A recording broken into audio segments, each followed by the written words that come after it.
오늘 베이징에서 열리는 중국 전승절 80주년 기념식에 북한, 중국, 러시아 세 나라 정상이 한자리에 섭니다. 북한도 보도한 김정은 위원장의 베이징 도착 소식을 보면 딸 김주애가 동행하고 있습니다. 트럼프 대통령은 중국에서 열리는 열병식에 대해 전혀 우려하지 않는다고 밝혔습니다. 트럼프 정부가 LA에 주 방위군을 배치한 것은 불법이라는 연방법원의 판결이 나왔습니다. 캘리포니아 프레지노 카운티 동쪽에서 발생한 간의 산불이 8일째 이어지고 있습니다. 가족을 사랑하는 마음이 같아서, 건강을 책임지는 마음이 같아서, 한인 사회를 아끼는 마음이 같아서 서울 메디칼 그룹과 한미 메디컬 그룹이 하나가 됩니다. 더 나은 한인 사회의 미래, 더 나은 의료 시스템을 위해서 사랑하는 마음으로 가족처럼 하나가 됩니다. SMG. 여러분 안녕하십니까? 9월 2일 화요일 SBS 뉴스 시작합니다. 잠시 후 베이징에서 열리는 중국 전승절 80주년 기념식에 북한, 중국, 러시아 세 나라 정상이 한자리에 섭니다. 어제 베이징에 도착한 김정은 북한 국무위원장은 다자 외교 무대 처음 데뷔합니다. 첫 소식 베이징 한상우 특파원입니다. 우선 현지 시간 오전 9시부터 시작하는 전승 80주년 기념식과 이어지는 열병식에 참석합니다. 알려진 대로 시진핑 주석을 중심으로 양옆에 푸틴 대통령과 김 위원장이 나란히 자리합니다. 이어 오찬 성격의 리셉션과 만찬 성격의 문화 공연에도 모두 참석할 걸로 보입니다. 다만 역시 관심을 끄는 건 북중, 북러 정상회담입니다. 이번에 6년 8개월 만인데 북한은 러시아와 밀착하며 다소 껄끄러웠던 북중 관계를 회복하고 경제 지원 등을 이끌어내는 데 북중 정상회담에 집중할 걸로 보입니다. 러시아도 김 위원장의 일정을 고려해 정상회담을 논의할 것이라고 밝혔습니다. 다만 중국이 북러와 묶여 신냉전 구도로 비치는데 부담감을 느끼는 만큼 북중러 상공 정상회담까지 이어지기는 쉽지 않을 걸로 보입니다. 지금까지 베이징에서 SBS 한상우입니다. 북한도 김정은 위원장의 베이징 도착 소식을 어젯밤 신속하게 보도했습니다. 북한이 공개한 사진을 보면 김정은의 딸 김주애가 중국 방문에 동행하고 있습니다. 안정식 북한 전문기자입니다. 북한이 어젯밤 9시쯤 조선중앙통신을 통해 김정은 북한 국무위원장이 베이징에 도착했다고 보도했습니다. 조선중앙통신은 김 위원장이 현지 시간으로 오후 4시 중국 수도 베이징에 도착했다며 김 위원장을 왕이 외교부장 등 중국 인사들이 맞이했다고 전했습니다. 김 위원장은 6년 만에 또다시 중국을 방문하게 된 것을 기쁘게 생각한다면서 시진핑 국가주석의 환대에 사의를 표했다고 중앙통신은 전했습니다. 중앙통신은 김정은이 전용열차에서 내려 중국 인사들과 악수를 나누는 사진과 중국 측의 환영식 사진을 공개했는데 김정은의 딸 김주애가 동행한 것이 확인됐습니다. 김주애는 김정은 바로 뒤에 서서 김정은이 중국 인사들과 악수를 나누는 모습을 지켜봤습니다. 북한에서 후기 수업을 받고 있는 김주애가 김정은의 해외 방문까지 동행하면서 김정은이 중국 전승절 열병식과 다른 외교 일정을 소화하는 과정에서 김주애가 어떤 행보를 보일지 주목됩니다.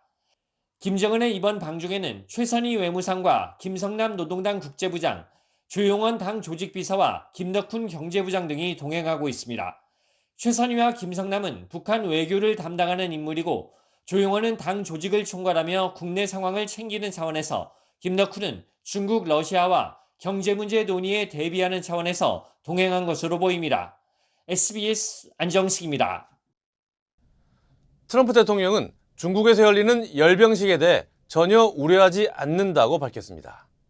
중국, 러시아 정상과 좋은 관계라고도 말했는데 우크라이나 전쟁은 빨리 끝내야 한다고 거듭 강조했습니다. 이어서 워싱턴 김용태 특파원입니다. 미국 트럼프 대통령은 언론 인터뷰에서 중국, 러시아 등이 밀착해 반미 전선을 형성하는 것을 우려하지 않는다고 말했습니다. 중국이나 러시아가 미국을 향해 군사력을 사용하지 않을 것이라는 설명도 덧붙였습니다. 미 우주사령부 이전을 발표하는 자리에서도 북중러 정상이 참여하는 열병식에 대한 질문이 나왔습니다. China's having a massive military parade that President Putin and Kim Jong-un will be attending. Do you interpret that as a challenge to the 트럼프 대통령은 미국에 대한 도전으로 생각하지 않는다고 답했습니다. Not at all. China needs us, and I have a very good relationship with President Xi, as you know. But China needs us much more than we need them. 지난달 알래스카에서 열린 미러 정상회담도 언급했습니다. I had actually a very good meeting with President Putin a couple of weeks ago. We'll see if anything comes out of it. If it doesn't, we'll take a different stand. 계속 지켜보겠다는 건 우크라이나 전쟁 종전 논의를 진전시켜야 한다는 주문으로 해석됩니다. 트럼프 대통령은 지난주 우크라이나 전쟁에서 7천 명 이상이 목숨을 잃었다며 이젠 전쟁을 끝내야 한다고 강조했습니다. 워싱턴에서 SBS 김용태입니다. 이어서 미국 국내 소식 전해드립니다. 트럼프 정부가 LA에 군 방위군을 배치한 것은 불법이라는 연방법원의 판결이 나왔습니다.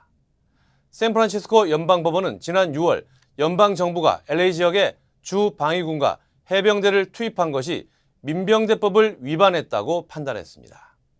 19세기에 제정된 민병대법은 미국 내 법 집행에 군대를 동원하는 것을 금지하고 있습니다. 다만 담당 판사는 LA에 남아있는 군 병력의 즉각 철수는 요구하지 않고 오는 5일부터 판결의 효력이 발생하도록 했습니다. 시카고 등 다른 대도시에 군 병력 투입을 추가 검토 중인 트럼프 행정부의 항소 여부가 주목됩니다. 캘리포니아 프레즈노 카운티 동쪽에서 발생한 간의 산불이 8일째 이어지고 있습니다. 프레즈노 소방국은 시에라 국립공원 지역에서 시작된 산불이 지금까지 2만 5천여 에이커를 전소시켰다고 밝혔습니다. 현재 진화율은 12%로 불길은 다소 진정된 상태입니다. 이번 산불로 약 370제곱마일 지역에 대피 명령이 발동됐으며 소방당국은 예고된 천둥 번개가 진화 작업에 도움이 될 것으로 예상했습니다. 애리조나주에서 발생한 모래폭풍이 오늘까지 이어지면서 피닉스 지역에 대규모 황사 경보가 발령됐습니다. 기상청에 따르면 시속 20마일, 약 32km의 모래폭풍이 피닉스 남서쪽으로 이동하고 있습니다. 이와 함께 뇌우 경보와 황사 경보도 발령됐으며 피닉스 스카이하버 국제공항은 지상 운항을 중지했습니다.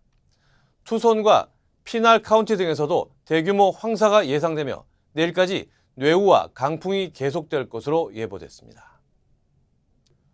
아동 성착취물을 제작한 20대 한인 남성이 전격 체포됐습니다. 연방검찰은 캘리포니아 남부 다우니에 거주하는 27세 김동환 씨를 불법 아동 성착취물을 제작해 배포한 혐의로 기소했습니다. 김 씨는 지난 2022년부터 최근까지 미성년 소녀들에게 노골적인 성적 사진과 영상 제작을 강요하며 협박해온 것으로 드러났습니다. 김 씨는 특히 764라는 온라인 극단주의 단체에서 활동하며 성착취와 여러 불법 행위도 조직적으로 저지른 것으로 보인다고 검찰은 밝혔습니다. 네, 애틀란타 수완이 지역에서 50대 한인 치과 의사가 가족을 살해한 뒤 스스로 목숨을 끊는 사건이 발생했습니다. 지난달 31일 최 모 씨는 자택에서 아내와 10대 딸을 살해한 뒤 스스로 생을 마감했습니다. 최 씨는 한인 사회에서 잘 알려진 치과 의사로 한인단체 활동에도 참여해온 것으로 전해졌습니다. 최 씨가 남긴 유서에는 힘들다, 남겨질 아내와 딸이 안쓰러워 함께 떠난다는 내용이 담긴 것으로 확인됐습니다. 연방식품의약국 FDA가 방사능 오염 우려로 냉동 새우에 대한 리콜 경고를 확대했습니다. 이번 조치는 월마트, 그레이트 밸류 제품 리콜 이후 확대된 것으로 크로거 등 대형 유통업체 제품도 추가로 포함됐습니다. FDA는 인도네시아 업체가 제조한 제품에서 세슘 137 오염 가능성이 있다고 밝혔습니다. FDA는 소비자들에게 해당 제품을 섭취하지 말고 즉시 폐기할 것을 강력히 권고했습니다. 파워볼 복권 당첨금이 13억 달러, 하나로 약 1조 8천억 원까지 치솟았습니다. 어제 추첨에서 6개 번호를 모두 맞춘 1등 당첨자가 나오지 않으면서 내일 추첨 잭팟은 13억 달러 이상이 될 전망입니다. 한편 LA 셔먼옥스 지역의 한 주유소에서 판매된 복권은 파워볼을 제외한 5개 번호를 맞춰 137만 달러, 한화 약 19억 원을 받게 됐습니다. LA 한인타운 인근 메가드팍 호수에서 익사 사고가 발생했습니다.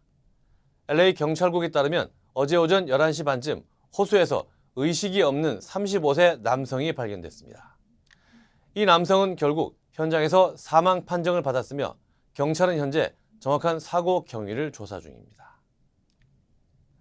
지난 주말 캘리포니아주 글렌데일에서 열린 결혼식에서 초대받지 않은 남성이 하객으로 위장해 축의금 상자를 훔쳐 도주하는 사건이 발생했습니다. 사건은 어제 한 연회장에서 벌어졌으며 피해 금액은 현금과 선물을 합해 약 10만 달러, 한화 1억 3천만 원에 이르는 것으로 추산됐습니다.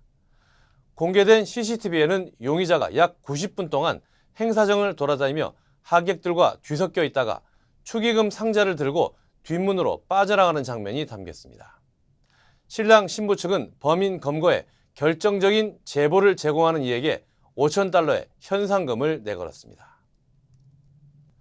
텍사스주 휴스턴에서 11세 소년이 초인종을 누르고 달아나는 장난을 하다 집주인이 쏜 총에 맞아 숨졌습니다. 피해 소년은 지난 토요일 밤 11시쯤 총격을 받아 병원으로 이송됐지만 다음날 숨졌습니다. 경찰은 소년에게 총을 쏜 42세 용의자를 살인 혐의로 체포했습니다. 목격자들은 용의자가 집에서 뛰쳐나와 달아나는 아이들을 향해 총을 쐈다고 진술했으며 경찰은 이번 사건을 정당방위로 보기 어렵다고 밝혔습니다. 앞서 지난해 5월에도 버지니아주에서 18세 청년이 틱톡 영상을 찍기 위해 같은 장난을 치다가 집주인이 쏜 총에 맞아 숨졌습니다. 버지니아 페어팩스 카운티에 서울 대로가 조성됩니다. 주요 한인사회 소식 이원정 기자입니다. 퀸즈 플러싱에서 60대 한인 여성이 실종됐습니다. 뉴욕시 경찰국은 지난 1일 오후 2시 반쯤 플러싱 165스트리트과 20에비뉴 인근에서 쥐모 씨가 마지막으로 목격됐다고 밝혔습니다. 경찰은 쥐 씨는 회색 셔츠와 회색 바지, 안경을 착용했으며 정신질환을 앓은 적이 있다며 제보를 당부했습니다. 버지니아 페어팩스 카운티에 서울 대로가 생깁니다. 페어팩스 카운티 슈퍼바이저 위원회는 존마 드라이브의 리틀 리버 턴파이크와 컬럼비아 파이크 사이 일부 구간에 서울 대로 명칭을 부여하는 내용의 결의안을 통과시켰습니다. 이번 결의안은 오는 17일 버지니아주 교통위원회에서 최종 심사를 받게 됩니다. 페어팩스 카운티 교육청이 한국에서 약 30명의 교사를 선발해 채용할 계획입니다. 카운티 교육청은 한국의 우수한 교사를 채용해 공립학교의 질을 높일 것으로 판단해 서울 교대에서 졸업생을 대상으로 채용 설명회를 개최했습니다. 초등학교 교사 20명과 중학교 교사 10명 등 30명은 서류 심사와 영어 면접을 거쳐 채용이 확정되면 내년 8월부터 최장 5년 동안 근무하게 됩니다. 센트럴 플로리다 대학교에서 20대 한인 남성이 불법 촬영과 증거인멸 혐의로 체포됐습니다. 경찰은 도서관 5층에서 공부하던 여성이 이모 씨가 자신의 치마 속을 촬영하는 것을 발견해 신고했다고 밝혔습니다. 경찰에 체포된 이 씨는 여성의 사진과 영상을 판매했다고 시인한 것으로 알려졌습니다. 오는 9월 5일 오클랜드에서 한국문화축제가 개최됩니다. 오클랜드 이스트베이 한인회는 오클랜드 대표적인 거리 문화 행사인 퍼스트 프라이데이즈와 협력해 올해로 6년째 행사를 진행하며 올해에는 부채춤과 장구춤, 풍물놀이 등 전통 예술 공연과 K-팝 댄스 공연, 태권도 시범, 한글과 한복을 알리는 코너도 마련됐다고 밝혔습니다. 에이미입니다. 골프하면 피부를 포기한다 하시잖아요. 자외선 때문에. 저는 셀리온 GF7 플러스를 사용하는데요. 피부 재생 효과가 정말 최고예요. 그래서 언제나 깨끗하고 탱탱한 얼굴. 7가지 피부세포 성장인자에 세포 노화 억제 특효 성분 NMN과 PDRN까지 플러스. 사람을 아름답게 피부과학 셀리온 GF7 플러스. 한국 소식입니다. 김건희 여사에게 이른바 나토 순방 3종 귀금속을 건네며 사위의 인사를 청탁했다고 자수한 이봉관 서희건설 회장과 사위인 박성근 전 검사가 특검 조사를 받았습니다. 오광수 전 민정수석은 통일교 변호를 맡아 논란이 되고 있습니다. 권민규 기자입니다. 서희건설 이봉관 회장이 어제 오전 김건희 특검에 출석했습니다. 휠체어에 탄 채 모습을 드러낸 이 회장은 취재진 질문에 답하지 않았습니다. 6,200만 원짜리 목걸이 직접 주신 거 맞나요? 이 회장은 대선 직후인 지난 2022년 3월 김 여사에게 6천만 원대의 반클리프 아펠 목걸이와 브로치, 귀걸이 등 이른바 나토 3종 세트를 건네고 맞사위 박성근 전 검사의 공직 진출을 청탁한 혐의를 받습니다. 특검팀은 이 회장을 상대로 귀금속 제공 및 청탁 경위 등을 조사했는데 이 회장이 진술 거부권을 행사하진 않은 걸로 알려졌습니다. 다만 오후 5시쯤 이 회장의 건강상 이유로 조서 열람과 서명, 날인 등의 절차 없이 조사가 중단됐습니다. 이 회장과 함께 맞사위이자 인사청탁 대상이었던 박 전 검사도 어제 오후 참고인 신분으로 특검 사무실에 출석했습니다. 박 전 검사 역시 취재진 질문에 아무 말도 하지 않았습니다. 이 회장이 김 여사에게 목걸이 등을 전달하고 약 3개월 뒤 박 전 검사는 당시 한덕수 국무총리의 비서실장으로 임명됐습니다. 특검팀은 박 전 검사에게 비서실장 발탁 경위 등을 조사한 걸로 알려졌습니다. 한편 오광수 전 민정수석이 한학자 통일교 총재 변호인 자격으로 어제 특검 사무실을 방문해 특검 간부들을 만난 걸로 확인됐습니다. 오 전 수석은 특검 측과 한 총재 소환 일정 등을 협의한 걸로 알려졌습니다. 검찰 고위 간부 출신인 오 전 수석은 이재명 정부 초대 민정수석으로 임명됐다가 차명 부동산 의혹이 불거지며 닷새 만에 사퇴한 인물입니다. SBS 권민규입니다. 내란 특검팀은 12.3 비상계엄 해제 표결 방해 의혹과 관련해 추경호 전 국민의힘 원내대표에 대한 강제 수사에 나섰습니다. 자택, 사무실과 함께 추 전 원내대표의 개인 차량까지 압수수색했습니다. 평강경 기자입니다. 추경호 의원의 서울자택 지하주차장으로 내란특검 관계자들이 들이닥칩니다. 영장이 있을까요? 잠깐만요. 뭐 하신다고? 영장. 자택 압수수색을 마친 뒤 추 의원 개인 차량에 대한 수색에 나선 겁니다. 내란특검팀은 어제 오전 계엄 당시 국민의힘 원내대표였던 추 의원의 서울자택과 지역구 사무실 등을 압수수색했습니다. 개인 휴대전화와 차량까지 압수 대상에 포함됐는데 자료 확보 대상 기간은 추 의원이 원내대표로 선출된 지난 2024년 5월 9일부터 어제까지인 걸로 파악됐습니다. 특검팀은 추 의원이 계엄 당일 밤 의총 장소를 바꿔가며 계엄 해제 표결을 방해하는 방식으로 내란에 가담한 걸로 보고 내란 중요 임무 종사와 직권남용 혐의를 적용했습니다. 특검팀은 지난달 말 국회 본청 CCTV를 압수한 데 이어 국회 관계자들을 소환 조사하면서 계엄 해제 표결 과정을 상당 부분 재구성한 걸로 알려졌습니다. 특검팀은 계엄 선포 5시간 전 김용현 당시 국방장관과 40초가량 통화하고 계엄 선포 뒤엔 추 의원과 함께 있었던 조지현 국민의힘 의원의 국회의원실도 압수수색했습니다. 이에 대해 추 의원은 SNS를 통해 국민 앞에 떳떳하기에 숨길 것도 피할 것도 없다며 누구에게도 계엄 해제 표결 불참을 권유한 적이 없다고 밝혔습니다. 특검팀은 압수물 분석을 마무리하는 대로 추 의원을 소환할 방침입니다. SBS 편광현입니다. 국회 법제사법위원회에선 나경원 의원을 국민의힘 간사로 선임하는 문제를 놓고 여야가 격하게 충돌했습니다. 충돌 과정에서 초선은 가만히 있으라는 나 의원의 발언에 범여권 의원들이 강하게 반발했습니다. 배준우 기자입니다. 국회 법제사법위원장 전체 회의. 민주당 소속 6선 추미애 위원장과 국민의힘 법사위 간사로 내정된 5선 나경원 의원이 악수하는가 싶더니 회의장은 이내 고성으로 뒤덮였습니다. 간사를 자기네 마음대로 바꾸는 어려워요, 근데? 국민의힘이 요구하는 나 의원 간사 선임 안건을 추 위원장이 상정하지 않고 다른 안건을 처리하려 하자 국민의힘이 막아선 겁니다. 풀어내야 될 거 아니에요, 지금? 이게 뭐 하는 거야, 지금? 여야 의원들은 위원장석으로 몰려갔고 자, 제자리로 돌아가시기 바랍니다. 자, 제자리로 돌아가시기 바랍니다. 민주당 초선 이성윤 의원이 들어가라고 외치자 나 의원은 이렇게 되받았습니다. 초선은 가만히 앉아 있어. 아무것도 모르면서 앉아 있어. 사과하세요. 뭐네요? 좀 이렇게 격조 있게 우리 박사님 분들했으면 좋겠어요. 민주당 의원들은 윤석열 전 대통령에 대한 공수처의 체포영장 집행 시도 때 나경원 의원이 당시 대통령 관저 앞에 갔던 사실 등을 거론하며 나 의원의 간사 선임을 반대했습니다.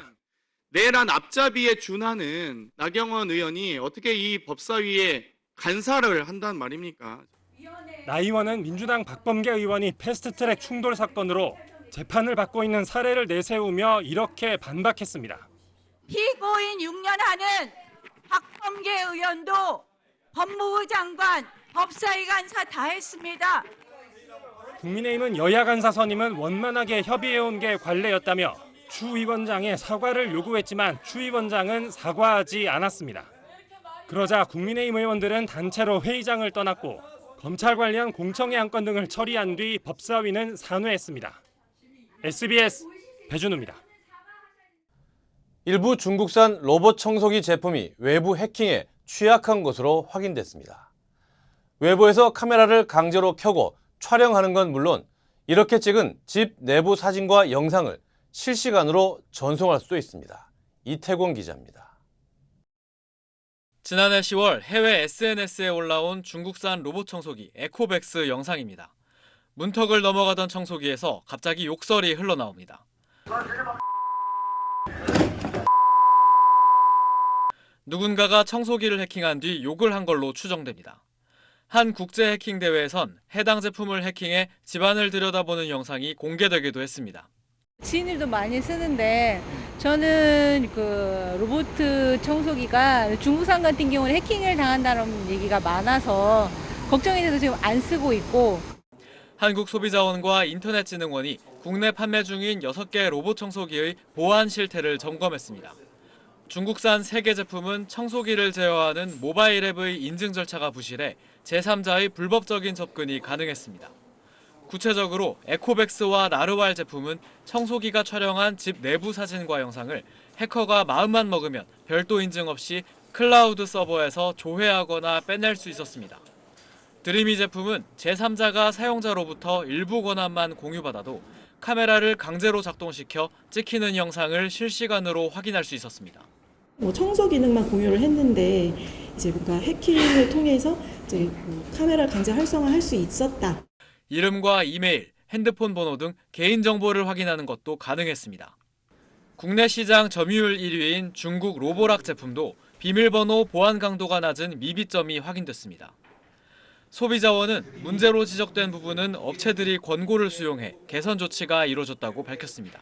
SBS 이태권입니다. 일본 도쿄에서 교제했던 한국인 여성을 살해한 혐의로 30대 한국인 남성이 구속됐습니다.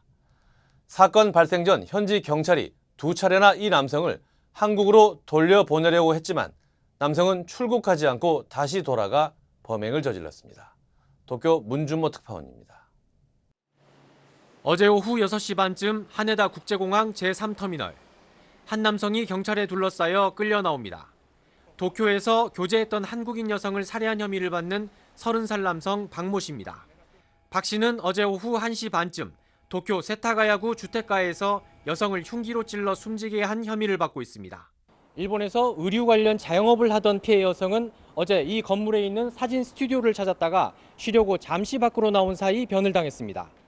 急に悲鳴が聞こえて、これはどうしたもんかと思って階段から見たらすごい血が噴き出しているところが見えたんで救急車をすぐ呼んで、それはショックですよね。 여성은 병원으로 이송됐지만 결국 숨졌습니다. 목에는 자상으로 추정되는 상처가 있었습니다. 일본어 학습 어플을 통해 여성을 알게 된 박 씨는 지난달 23일 일본에 입국해 피해 여성 집에 머물렀던 걸로 조사됐습니다. 그런데 엿새 뒤 이 여성은 경찰을 찾아왔습니다. 식당에서 헤어지자고 하자 박 씨가 화를 냈고 폭력까지 행사했다고 신고한 겁니다. 경찰은 박 씨에게 한국으로 돌아가라며 신칸센역과 나리타 공항 등에 직접 동행까지 했지만 박 씨는 다시 돌아와 범행을 저질렀습니다. 박 씨는 그날 여성을 만난 적이 없다고 주장한 뒤 묵비권을 행사 중인 걸로 전해졌습니다. 일본 당국은 박 씨의 이름과 나이 등을 공개했고 현지 언론도 경찰차로 호송되는 장면을 그대로 내보냈습니다.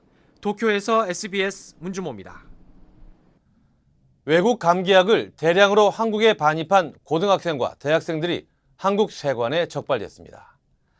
약에 포함된 환각 성분을 목적으로 밀반입한 건데 남은 약은 SNS를 통해 팔기도 했습니다. 최혁규 기자입니다. 세관 직원들이 한 가정집에서 대량의 감기약을 적발합니다. 10대 A양이 국제 우편 등을 통해 해외에서 들여온 것들인데 단순한 감기약이었다면 문제될 리 없습니다. 이거 왜 시키게 된 거예요? 인터넷에서 유명해가지고 어떤 걸로 유명해요? 한각 보인다고 유명해요. 해외에서 처방전 없이 구매할 수 있는 해당 감기약에는 코데인 등 마약류 성분이 포함돼 국내 구입을 위해선 처방전이 반드시 필요합니다. 환각 목적으로 오용될 수 있기 때문입니다. 세관은 A양을 포함해 대학생 2명을 마약성 의약품 밀수입 혐의로 검찰에 불구속 송치했습니다. 마약성 의약품을 구입한 이들은 보시는 것처럼 비공개 SNS를 통해 의약품을 구입했는데요. 개인정보 공개가 제한돼 적발이 어렵다는 점을 악용했습니다. 복용하고 남은 것은 SNS를 통해 판매하게 됐습니다. SNS를 통해 마약류 관련 정보가 쉽게 공유되고 해외 직구를 통해 MZ세대들에게 마약성 의약품이 쉽게 유통되고 있습니다.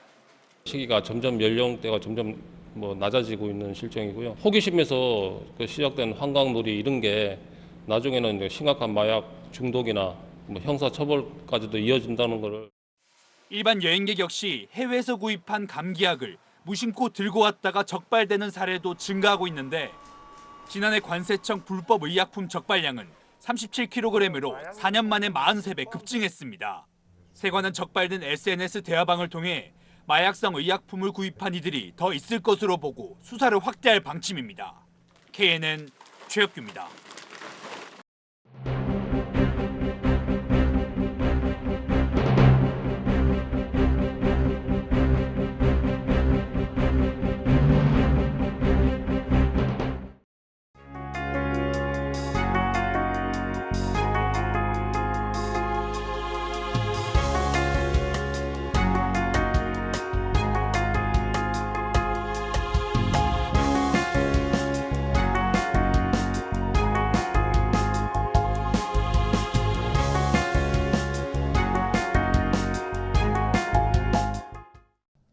북중러 3국의 중국 전승절 만남으로 한미일과 북중러의 대결 구도가 뚜렷하게 드러났습니다.